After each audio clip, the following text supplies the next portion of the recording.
Deus não controlasse todas as coisas, se Deus não tomasse todas as providências, eu iria perguntar o que eu vou ler aqui. Mas Deus me deu um texto lá onde eu estava, e na hora da saudação eu não li o texto, que era para ler agora, né? Eu quero pedir que abram a Bíblia, é uma mensagem curta. Romanos capítulo 16, versículo de número 10. Só os que têm uma Bíblia ao seu alcance, de qualquer forma, né? Podem dizer amém. Hoje nós temos a Bíblia virtual, temos a Bíblia na tela, temos a Bíblia nas mãos, e melhor que tudo, temos a Bíblia no coração. Romanos capítulo 16, versículo de número 10. Saudai a Apeles, aprovado em Cristo.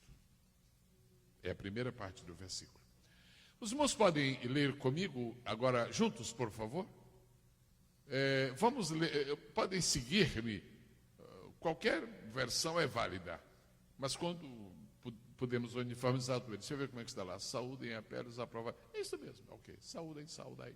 Ok, digam após mim, por favor. Saudai a Apeles, aprovado em Cristo. A epístola que Paulo escreveu aos Romanos é digna de nossa consideração num todo, como toda a Bíblia é digna. Mas em alguns aspectos, nós deveríamos dedicar-nos um pouco mais a considerar o significado da epístola de Paulo aos Romanos. A epístola de Paulo aos Romanos, ela contém uma das revelações mais extraordinárias dadas por Deus ou a qualquer ser humano com respeito a Israel. Extraordinário, realmente. Esta é a palavra. Os capítulos 9, 10 e 11 da carta aos Romanos, elas são uma espécie de Everett da revelação divina, uma espécie de Himalaia da revelação. E nessa epístola, Paulo cita um dos grandes fundamentos da fé cristã: o justo viverá da fé. Mas aqui no capítulo 16, Paulo dedica quase todo o texto a expressar a sua gratidão às pessoas que lhe foram úteis no seu ministério e que abençoaram de diferentes maneiras a igreja do Senhor. Quando chega no versículo 10, muito sinteticamente, Paulo limita-se a pouquíssimas palavras, mas uma grande mensagem. Saudai a Apeles, aprovado em Cristo. Deixe-me sugerir 3 pontos. Primeiro, quem era Apeles? Segundo, que fez Apeles? Terceiro, que lição temos da vida de Apeles? Primeiro é fácil, o outro não é difícil. O terceiro é natural.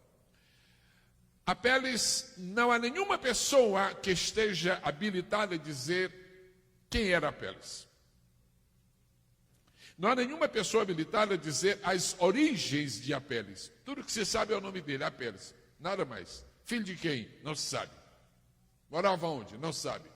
Nasceu onde? Não se sabe. Quando nasceu? Não se tem ideia. Quando morreu? Você não precisa ter origens especiais para ser aprovado por Deus. Você só precisa ser fiel. Não sabemos nada sobre a família de Apeles. Você não precisa ser de uma família ilustre para ser aprovado. Você só precisa ser fiel. Não sabemos quais eram as atividades eclesiásticas de Apeles.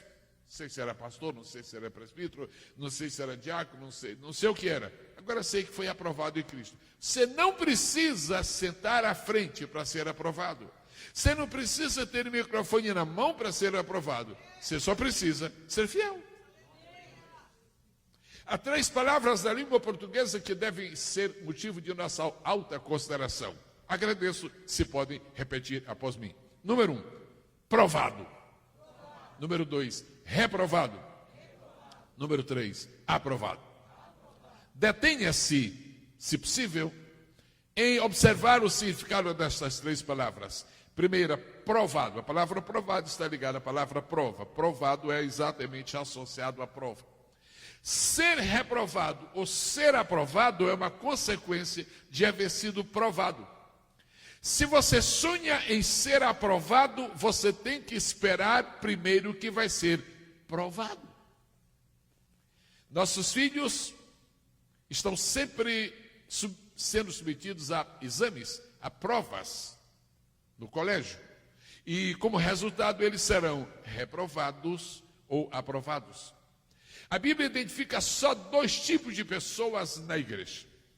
Os reprovados, que não conseguiram vencer, que não conseguiram triunfar, que não conseguiram agradar a Deus, que falharam, que desistiram, que não foram fiéis, que não foram constantes, que não foram perseverantes. E os outros, os aprovados. E é muito bonito saber que ao lado de tantas pessoas ilustres mencionadas no capítulo 16 da Carta aos Romanos, há um ilustre desconhecido que de repente se tornou famoso porque foi aprovado. Toda pessoa que é aprovada tem um lugar de honra na casa de Deus. Minha proposta nesta manhã é que cada um de nós trabalhe, se esforce, faça o possível para ser aprovado. Pessoas reprovadas. Saul foi reprovado, mas primeiro foi provado. O primeiro exame a que Saul submeteu, ele saiu muito bem. Quando ele foi chamado, quando ele foi procurado para assumir uma grande função em Israel, a Bíblia diz que ele se escondeu atrás da bagagem. Era um homem humilde. Ele não sonhava com coisas grandiosas. Há pessoas que não podem nem sonhar com tarefas grandes, nem sonhar, porque se sonharem, já ficam vaidosos. E há outros que têm uma carga enorme, enorme, e continuam os mesmos, simples. E apesar de toda a sua liderança, apesar de todo o governo que Deus lhe deu, apesar de toda a autoridade, ainda surpreende um dia, dando uma oportunidade para um pequenino falar. Isso é grandeza, é uma grandeza espiritual. Aprovados ou reprovados. A palavra de Deus para ti nesta manhã, meu irmão e minha irmã, é esta: aonde chegarás na tua vida cristã? Como é que a tua família, como é que os teus descendentes vão se lembrar de ti? Como uma pessoa que foi somente provada? Como uma pessoa que foi reprovada? Ou como uma pessoa que foi aprovada? Quero glorificar a Deus esta manhã pela possibilidade que todos nós temos de sermos aprovados. Passar na prova. Aqueles que fogem da prova nunca serão aprovados. Aqueles que desdenham da prova nunca serão aprovados. Aqueles que zombam da prova nunca serão aprovados. Aqueles que ignoram a prova nunca serão aprovados. Aqueles que aceitam a prova têm um meio caminho andado para serem aprovados. E se alguma pessoa está em prova aqui nestes dias, pastor, a prova está difícil, é porque Deus está te abrindo uma porta, não para ser reprovado, mas para ser aprovado, para ser aprovado, para ser aprovado, para ser aprovado. Como é que um homem consegue receber de Deus tantas oportunidades? É porque a aprovação não é só no último dia. Há uma aprovação que será dita, anunciada publicamente no tribunal de Cristo, depois nas mãos do Cordeiro. Não estou falando disso agora. Estou falando de pessoas que são aprovadas aqui na terra e já são conhecidas como aprovadas.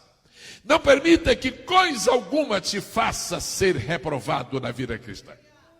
Não permitas que nenhum empecilho, que nenhum obstáculo, que nenhum inimigo, que nenhuma falácia do inimigo te roube o direito, a grandeza, o privilégio, a bênção de ser aprovado. Deus está nos trazendo em meio às provas e dizendo: ganha mais esta, vence mais esta, porque o final tu serás aprovado. A Bíblia diz que havia um homem chamado Demas. Ele tinha tudo para ser aprovado, mas ele abandonou Paulo, ele não foi leal, ele não foi fiel, e Paulo disse: Demas me desamparou, amando o presente século mal. Nota: reprovado. A Bíblia fala de um homem que era primogênito e tinha tudo para ficar na história como um extraordinário homem, mas ele vendeu sua primogenitura trocou-a por um prato de lentilhas. E quando você pesa, o fraco, Jacó. O débil, Jacó. O Jacó que lá no Rio de Janeiro se chama de trampolineiro. E lá em Goiás se chama de trapaceiro. E em cada lugar se chama por um nome. E que se pensava que não ia conseguir nada, o Jacó chegou a ser aprovado e o Esaú foi reprovado. E você acha que Jacó não tinha condições para ser aprovado? Havia uma coisa: com todas as suas fraquezas, Jacó tinha um temor a Deus que morava dentro do seu coração. É uma coisa que nos vai ajudar sempre a sermos aprovados, o temor que nós temos. Porque a Bíblia Sagrada diz que o temor de Deus é exatamente o caminho que nos dá acesso à sabedoria. Quantos podem dizer amém? Amém. Aprovado em Cristo. Agora, existem 3 preposições que nós vamos guardar aqui, e antes que eu termine vou mencioná-las. Primeiro, aprovado por Cristo. Pode repetir? Aprovado por Cristo. Segundo, aprovado para Cristo. E terceiro, é aprovado em Cristo. Uma coisa não tem nada a ver com a outra, mas juntas as 3 se coadunam. Há os aprovados por Cristo, há os aprovados para Cristo e há os aprovados em Cristo. Uma diz respeito ao passado, outra diz respeito ao futuro e outra diz respeito ao presente. Aprovado em Cristo não é futuro. Futuro é aprovado por Cristo. Agora o presente é aprovado em Cristo. Aprovado em Cristo. Você vive com Cristo e Ele aprova. Você anda com Cristo e Ele aprova. Você trabalha para Cristo, Ele aprova. Você faz alguma coisa e Ele aprova. Agora, o por Cristo, para Cristo e em Cristo, aprovado para Cristo, é quando o Senhor chama uma pessoa para envolvê-la no ministério. O Senhor chama uma pessoa para lhe dar alguma atividade. Então ele é aprovado para servir a Cristo. Mas depois de ser aprovado para Cristo, ele tem que ser aprovado em Cristo. E se ele continuar aprovado em Cristo, lá na frente, no futuro, ele vai ser aprovado por Cristo. Bendito seja o santo e precioso nome do Senhor Jesus. Eu quero já concluir as minhas passagens, a minha palavra, e nós vamos entrar num momento muito célebre, muito extraordinário, que é o da ceia do Senhor, mas eu quero lhe deixar esta recomendação.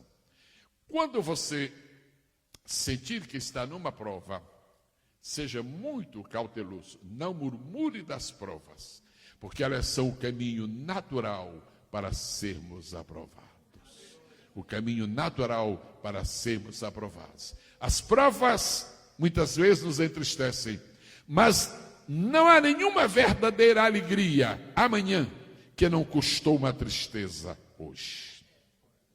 Não haverá nenhuma alegria no futuro que não tenha custado no passado ou no presente uma tristeza. Então, o gozo que Jesus tem hoje pela existência da sua igreja na terra, isso veio depois de um período de muito sofrimento e tristezas que ele passou aqui na terra, enquanto estava realizando seu ministério. Tuas tristezas hoje, amanhã se tornarão em alegria. Amanhã se tornarão em alegria. Receba de Deus uma força nova. Receba de Deus um entusiasmo novo. Receba de Deus a graça para ser fiel e ser aprovado em Cristo. Concluindo, a preposição em, ela obriga-nos a entender que não podemos ser aprovados separados de Cristo. Não podemos ser aprovados se andamos paralelamente. Temos que ser aprovados em Cristo. Então, mergulhe em Cristo. Pense em Cristo. Caminhe com Cristo. Dependa de Cristo. Louve a Cristo. Adore a Cristo, sinta com Cristo, ore a Cristo, fale com Cristo, escute Cristo. E essa amálgama de situações se traduz em uma preposição em, aprovado em Cristo, aprovado em Cristo. Não sei quem era Apeles, mas eu o verei quando chegar lá em cima. Não sabemos nada das suas origens, mas sabemos muita coisa hoje daquilo que significou a sua vida cristã. Findo dizendo-lhes, não se preocupem com o lugar de onde os irmãos vieram. Isso não é a coisa mais importante. Preocupem-se com o lugar para onde os irmãos irão. A coisa mais importante não é o nosso passado, a coisa mais importante é o nosso futuro. Porque o presente apaga o passado, mas é o presente também que vai garantir o futuro. Então seja aprovado hoje em Cristo. Seja aprovado em Cristo. Se você for aprovado hoje em Cristo, amanhã será aprovado por Cristo. Quantos podem glorificar o nome maravilhoso do Senhor Jesus? E quando você estiver orando ao Senhor e sentir uma voz estranha, às vezes estamos orando e uma voz soa estranha. De onde você veio? De onde você veio? De onde você veio? Essa pergunta quem faz não é Deus. Deus nunca vai perguntar de onde você veio. Nunca. Veja isso na Bíblia. Deus não pergunta. Quem pergunta de onde nós viemos são os homens. E quem gosta mais de perguntar de onde viemos é Satanás. Você sabe o que você já fez no futuro. Então Deus não vai lhe perguntar de onde você veio. Se você viu uma voz, de onde tu vieste, de onde tu vieste, me fala do teu passado. Se algum dia os irmãos ouvirem uma voz macabra, aterrorizadora, perguntando, me fala do teu passado, é Satanás. Digam, é Satanás que está... Ele não vai dizer que é Satanás que está me perguntando sobre o meu passado? Eu vou te responder, mas eu só te respondo algo a respeito do meu passado, se primeiro tu me falares do teu futuro. Irmãos, nós não temos passado. Em compensação, que futuro temos? Satanás teve um grande passado, mas não tem nenhum futuro. Fiquemos de pé, por favor, e celebremos o que está por vir. E celebremos o que está por vir. Eu estou entendendo que no coração do bispo há um plano de alcançar todos os estados desta federação. É verdade? Eu lhe digo esta manhã, em nome do Pai, do Filho e do Espírito Santo, seu desejo vai ser alcançado. Seu objetivo vai ser alcançado. Vai ser alcançado. Vai ser alcançado. Por quê? Porque o dono da evangelização é Jesus. O promotor da evangelização é Jesus. O capacitador da evangelização é o Espírito Santo. E como estamos nos últimos dias da igreja, temos que encher a terra. Temos que encher a terra. E para encher a terra, temos que começar. E como já começamos, nossa tarefa é terminar. E se terminarmos, não somente teremos sido aprovados em Cristo, seremos aprovados por Cristo no dia da eternidade. Deus a todos abençoe.